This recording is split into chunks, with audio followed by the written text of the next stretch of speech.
Hello friends, welcome to study with Kashi. तो friends, अगर आप भी 18 फरवरी को हिंदी का एग्जाम देने वाले हैं तो ये वीडियो आपके लिए बहुत ज्यादा इंपॉर्टेंट होने वाली है, क्योंकि आज की वीडियो में हम लेकर के आए हैं संस्कृत के महत्वपूर्ण पद्यांश, जो कि हमारे बोर्ड एग्जाम में डायरेक्टली 7 मार्क्स के पूछे जाते हैं। यानी कि देखिए, हिंदी का जो हमारा सब्जेक्ट है वो है एक स्कोरिंग सब्जेक्ट। यानी कि अगर आपने इसमें सिर्फ 2 दिन में थोड़ी सी भी मेहनत कर ली ना, तो आपके 100 में से 100 नंबर बिल्कुल पक्के हो जाएंगे। और फ्रेंड्स, मैं आज की वीडियो में 2017 से 2025 तक बार बार पूछे गए संस्कृत के महत्वपूर्ण पद्यांश लेकर के आई हूँ। यानी कि अगर आपने सिर्फ ये 4 से 5 पद्यांश अच्छे से कर लिए ना, तो आपको 7 नंबर लाने से कोई नहीं रोक सकता है। तो चलिए फ्रेंड्स, हम अपनी वीडियो को स्टार्ट करते हैं। और फ्रेंड्स, जो लास्ट में जो पद्यांश है ना, वो एक ऐसा पद्यांश है जो कि आपको हिंदी के एग्जाम में देखने को जरूर मिलेगा, तो आप वीडियो में लास्ट तक जरूर बने रहे। तो देखिए फ्रेंड्स, इसमें हमारा पहला पद्यांश है, काव्य शास्त्र विनोदेन कालो गश्ती धीमता व्यसनेन चय मूर्खणा निर्दय कलहीन वा। और देखिए फ्रेंड्स, 7 नंबर का आपसे ये पद्यांश पूछा जाता है ना, इसमें आपसे बोला जाता है 2 मार्क्स का तो संदर्भ लिखिए, और देखिए 5 मार्क्स की जो आती है वो आती है व्याख्या। ठीक है, अगर आपने संदर्भ अच्छे से लिख दिया ना, तो आपकी व्याख्या में पूरे में से पूरे मार्क्स मिलेंगे। यानी कि आप चाहते हैं 4 से 5 ये पद्यांश पढ़कर 7 नंबर बिल्कुल आपके पक्के हो जाएंगे। ठीक है फ्रेंड्स, तो देखिए हमें ये पद्यांश दिया गया और हमसे इसमें बोला गया इसका संदर्भ लिखिए। तो देखिए फ्रेंड्स, मैं आपको बता दूं, संदर्भ जो पूछे जाते हैं एक तो सुभाषित रत्नानी से जरूर पूछे जाते हैं। यानी कि अगर आपने सुभाषित रत्नानी के 4 से 5 पद्यांश अच्छे से कर लिए ना, तो आपके 7 नंबर बिल्कुल पक्के हो जाएंगे।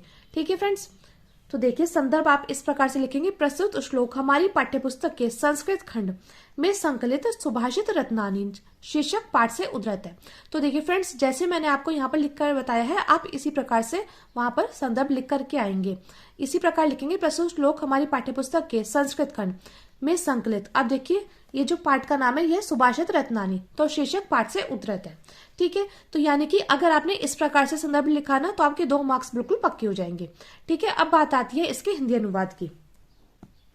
तो देखिए, हिंदी अनुवाद में आप ब्लैक में हेडिंग डालेंगे और लिखेंगे हिंदी अनुवाद। इसमें आप लिखेंगे, बुद्धिमान व्यक्तियों का समय काव्य और शास्त्र की चर्चा रूपी मनोरंजन में व्यतीत होता है, और मूर्ख व्यक्तियों का समय बुरी आदतों, सोने अथवा लड़ाई झगड़े में व्यतीत होता है।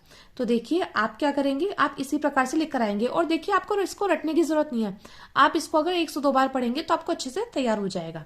तो देखिए, बुद्धिमान व्यक्तियों, क्योंकि देखिए इसमें लिखा है, काव्य शास्त्र विनोदन कालो गश्ती धीमताम व्यसने चय मूर्खाणा निर्दय कलहीन व। तो देखिए, आपको सिर्फ इससे उसको पढ़कर ही अच्छे से समझ में आ रहा होगा कि इसमें क्या लिखा है, कि बुद्धिमान व्यक्तियों का समय काव्य और शास्त्र की चर्चा रूपी मनोरंजन में व्यतीत होता है, और मूर्ख व्यक्तियों का समय बुरी आदतों, सोने अथवा लड़ाई झगड़े में व्यतीत होता है। ठीक है फ्रेंड्स, आप चाहे तो इसका स्क्रीनशॉट भी ले सकते हैं। अब देखिए, अगला हमारा पद्यांश है, परोक्षे कार्य हंतार प्रत्यक्षे प्रिय वादिनम व्रजे व्रजते दृश मित्र विश्व कुंभ पयो मुखम। ठीक है फ्रेंड्स, ये भी देखिए, ये भी हमारा जो संदर्भ है, संदर्भ आप कैसे लिखेंगे, संदर्भ लिखेंगे आप जो अभी मैंने आपको फर्स्ट वाले पद्यांश में बताया, बिल्कुल ऐसे ही, क्योंकि ये वाला भी हमारा पद्यांश कहां से लिया गया है, सुभाषित रत्नानी नामक पाठ से लिया गया। ठीक है फ्रेंड्स, अब देखिए संदर्भ आप बिल्कुल इसी प्रकार लिखेंगे, प्रस्तुत श्लोक हमारी पाठ्यपुस्तक के संस्कृत खंड में संकलित सुभाषित रत्नानी शीर्षक पाठ से उद्धृत है। ठीक है, अब बात आती है उसके हिंदी अनुवाद की। तो देखिए, हिंदी का अनुवाद आप कैसे लिखेंगे, तो बात करें हिंदी के अनुवाद, आप इस प्रकार लिखेंगे, लिखा है ना, परोक्षे कार्य हंतार प्रत्यक्षे प्रिय वादिनम व्रजेता दृश्य मित्र विश्वकुंभ पियो मुखम। तो आप हिंदी अनुवाद में लिखेंगे, पीठ पीछे कार्य को नष्ट करने वाले और सामने प्रिय बोलने वाले मित्र को वैसे ही त्याग देना चाहिए जिस प्रकार मुख में या ऊपरी हिस्से में दूध वाले विष के गढ़े को त्याग देते हैं। तो देखिए, आपको सिर्फ पढ़कर ही पता चल जाएगा कि परोक्षे कार्यहंतार प्रत्यक्षे प्रिय वादिनम, की पीठ पीछे कार्य को नष्ट करने वाले और सामने प्रिय, यानी कि सामने मीठा बोलने वाले मित्र को वैसे ही त्याग देना चाहिए जिस प्रकार मुख में या ऊपरी हिस्से में दूध वाले विष के गढ़े को त्याग देते हैं।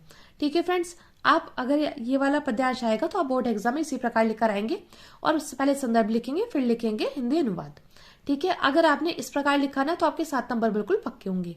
अब देखिए, अगला महत्वपूर्ण पद्यांश है हमारा। अब देखिए, अगला महत्वपूर्ण पद्यांश है, प्रीणाति ये सुचरिते पितर सो पुत्रो यद भर्तु रेव भित मिच्छति तत् कल्त्रम तन्मित्र मापदि सुखे च समक्रिय यद एकत्रे जगति पुण्य कृतो लभन्ते। तो देखिए ये वाला जो पद्यांश है ये भी हमारा सुभाषित रत्नानी नामक पाठ से है। तो देखिए फ्रेंड्स, अगर आपने सिर्फ एक संदर्भ अच्छे से तैयार कर लेना, यानी कि आपने सिर्फ ये संदर्भ अच्छे से तैयार कर लेना, तो आपके यहाँ से 2 नंबर तो बिल्कुल पक्के ही होंगे। क्योंकि देखिए जो ज्यादातर पूछे जाते हैं वो सुभाषित रत्नानी, यानी कि एक पाठ आप अच्छे से तैयार कर लीजिए सुभाषित रत्नानी। और सुभाषित रत्नानी में भी जितने मैं 4 से 5 आपको ये बता रही हूँ पद्यांश, आपको बस यही तैयार करने हैं। अगर आपने बस इतने कर लिया ना तो आपके 7 नंबर बिल्कुल पक्के हो जाएंगे। और फ्रेंड्स, मैं आपको लास्ट में अनसोल्ड पेपर में दिखाऊंगी भी कि यही हमारे पद्यांश पूछे गए हैं। 2025 के सभी पेपर सेट में आपको यही पद्यांश देखने को मिलेंगे। ठीक है फ्रेंड्स, तो आप इसी प्रकार से लिखेंगे। प्रस्तुत श्लोक हमारी पाठ्यपुस्तक के संस्कृत खंड में संकलित सुभाषित रत्नानी शीर्षक पाठ से उद्धृत है। और बात करें हिंदी अनुवाद की, तो हिंदी अनुवाद में आप लिखेंगे, जो पिता को अच्छे आचरण से प्रसन्न करता है ऐसा पुत्र, जो पति का ही हित चाहती है ऐसी स्त्री, जो सुख और दुख में समान व्यवहार वाला है ऐसा मित्र, इन तीनों को संसार में पुण्यशाली जन ही पाते हैं। ठीक है फ्रेंड्स, आप इसी प्रकार लिख कर आएंगे। क्योंकि देखिए आपको सिर्फ नाम से पता चलेगा, प्रीणाति य सुचि रते पितर से पुत्रो यत भर्तु रेव हित मिष्टि तत् कलत्रम तन्मित माप दी सुखे च समक्रिय यत एकंत्रीय जगति पुण्य कृतो लभन्ते। तो इसमें आप लिखेंगे, जो पिता को अच्छे आचरण से प्रसन्न करता है ऐसा पुत्र, जो पति का हित चाहती है ऐसी स्त्री, जो सुख और दुख में समान व्यवहार वाला है ऐसा मित्र, इन तीनों को संसार में पुण्यशाली जन ही पाते हैं। अब देखिए अगला मोस्ट इंपॉर्टेंट पद्यांश हमारा, भाषासु मुख्य मधुरा दिव्या ग्रीवाण भरती तस्य ही मधुर काव्य तस्मादपि सुभाषितम। तो देखिए इसमें भी आप संदर्भ जो लिखेंगे वो लिखेंगे बिल्कुल ऐसे कि प्रस्तुत श्लोक हमारी पाठ्यपुस्तक संस्कृत खंड में संकलित सुभाषित रत्नानी शीर्षक पाठ से उद्धृत है। इसमें आप हिंदी अनुवाद लिखेंगे, देववाणी अर्थात संस्कृत समस्त भाषाओं में मुख्य मधुर और दिव्य है। क्योंकि देखिए देववाणी क्या है, देववाणी अर्थात संस्कृत हमारी समस्त भाषाओं में मुख्य मधुर और दिव्य है। निश्चित रूप से उसका काव्य मधुर है। क्या है, तस्य ही मधुर काव्य है, यानी कि निश्चित रूप से उसका काव्य मधुर है। और उससे भी अधिक मधुर है उसकी सुंदरता, सुंदर उक्ति यानी कि सुंदर वचन। तो आप चाहे तो इसको 1 से 2 बार पढ़ेंगे तब भी आपको अच्छे से याद हो जाएगा कि देववाणी अर्थात संस्कृत समस्त भाषाओं में मुख्य है, मधुर और दिव्य है। निश्चित रूप से उसका काव्य मधुर है, उससे भी अधिक मधुर है उसकी सुंदरता, सुंदर उक्ति यानी कि वचन। ठीक है फ्रेंड्स, अब देखिए अगला है हमारा, अब देखिए अगला है सहसा विद हित। सहसा विदित न क्रियाम विवेक परमा पदा पदम वृणुते ही विमृश्य कारण गुण लुब्धा स्वमेव संपद। तो इसमें आप संदर्भ लिखेंगे, प्रस्तुत श्लोक हमारे पाठ्यपुस्तक के संस्कृत खंड में संकलित सुभाषित रत्नानी शीर्षक पाठ से उद्धृत है। तो आप इसी प्रकार से लिखेंगे कि प्रस्तुत श्लोक हमारी पाठ्यपुस्तक के संस्कृत खंड में संकलित सुभाषित रत्नानी शीर्षक पाठ से उद्धृत है। ठीक है, और आप हिंदी अनुवाद में लिखेंगे, बिना विचार के कार्य को नहीं करना चाहिए, अज्ञान परम आपत्तियों का स्थान है, निश्चय ही विचार कर कार्य करने वाले व्यक्ति का गुणों की लोभी संपत्तियां यानी कि लक्ष्मी स्वयं वरण करती है। तो आप इसी प्रकार से लिखेंगे कि बिना विचार के कार्य को नहीं करना चाहिए, अज्ञान परम आपत्तियों का स्थान है, निश्चय ही विचार कर कार्य करने वाले व्यक्ति का गुणों की लोभी संपत्ति यानी कि लक्ष्मी स्वयं वरण करती है। यानी कि इसका अर्थ क्या है कि बिना विचार के किसी कार्य को नहीं करना चाहिए, और अज्ञान परम आपत्तियों का स्थान है, निश्चय ही विचार कर कार्य करने वाले व्यक्तियों का गुणों की संपत्ति यानी कि लक्ष्मी स्वयं वरण करती है, यानी कि स्वयं उसकी तरफ आती है। ठीक है फ्रेंड्स, तो ये पाठ थे हमारे महत्वपूर्ण पद्यांश जो कि सुभाषित रत्नानी नामक पाठ से है। ठीक है, अब देखिए सिर्फ एक ऐसा पद्यांश है यानी कि श्लोक है जो कि हमारा भोजश्री दार्यम नामक पाठ से है, और ये ऐसा है कि ये आपको बार बार देखने को मिलेगा। मैं अभी आपको अनसोल्ड पेपर में दिखाऊंगी कि आपको ये वाला जो श्लोक है, ये वाला श्लोक आपको बार बार देखने को मिलेगा।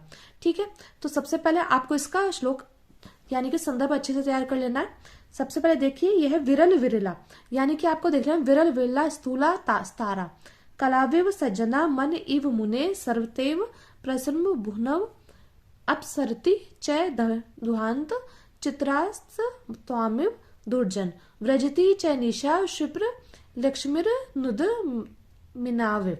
ठीक है, अब आप इसमें लिखेंगे, प्रस्तुत श्लोक हमारी पाठ्य पुस्तक संस्कृत खंड के भोजश्री दार्यम नामक पाठ से उद्धृत है। क्या लिखेंगे आप कि प्रस्तुत श्लोक हमारी पाठ्यपुस्तक संस्कृत खंड के भोज श्रियोदार्यम नामक पाठ से उद्धृत है। ठीक है, आप इसी प्रकार से लेकर आएंगे। और फ्रेंड्स यकीन मानिए मोस्ट इंपॉर्टेंट है और ये बार बार हमारे बोर्ड एग्जाम में रिपीट हुआ है। यानी कि 500 आपको वो तैयार करने हैं सुभाषित रत्नानी नामक पाठ से जो पद्यांश है, और एक आपको ये भोज श्रियोदार्यम नामक पाठ से जो हमारा श्लोक है ये तैयार कर लेना है। ठीक है, अब देखिए इसका जो हिंदी अनुवाद है वो हम आगे लिखते हैं। तो देखिए हम यहाँ पर लिखेंगे हिंदी अनुवाद। इसमें हम लिखेंगे कोई कोई मोटे तारे ऐसे दिखाई दे रहे हैं जैसे कलयुग में सज्जन। मुनि के मन के समान आकाश सरतः प्रसन्न निर्मल हो गया है। जैसे सज्जनों से चित्त से दुर्जन दूर होते हैं वैसे ही अंधकार दूर हो रहा है तथा रात्रि उद्योगहीनों की लक्ष्मी की तरह तेजी से भागी जा रही है। अर्थात आलसी पुरुष के धन की भांति निशा शीघ्र समाप्त हो रही है। तो आप इसी प्रकार से लिखकर आएंगे कि कोई कोई मोटे तारे ऐसे दिखाई दे रहे हैं जैसे कलयुग में सज्जन। मुनि के मन में के समान आकाश सरतः प्रसन्न निर्मल हो गया है। जैसे सज्जनों से चित्त से दुर्जन दूर होते हैं वैसे अंधकार दूर हो रहा है तथा रात्रि उद्योगहीनों की लक्ष्मी की तरह तेजी से भागी जा रही है। अर्थात आलसी पुरुष के धन की भांति निशा शीघ्र समाप्त हो रही है।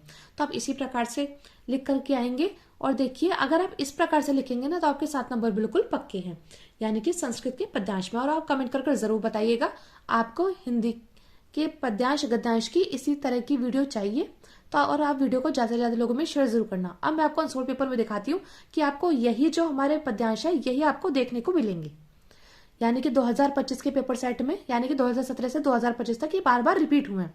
चलिए अभी आपको दिखाते हैं। तो देखिए ये है क्लास 12 हिंदी सामान्य हिंदी का 302H के पेपर कोड का है ये आपको।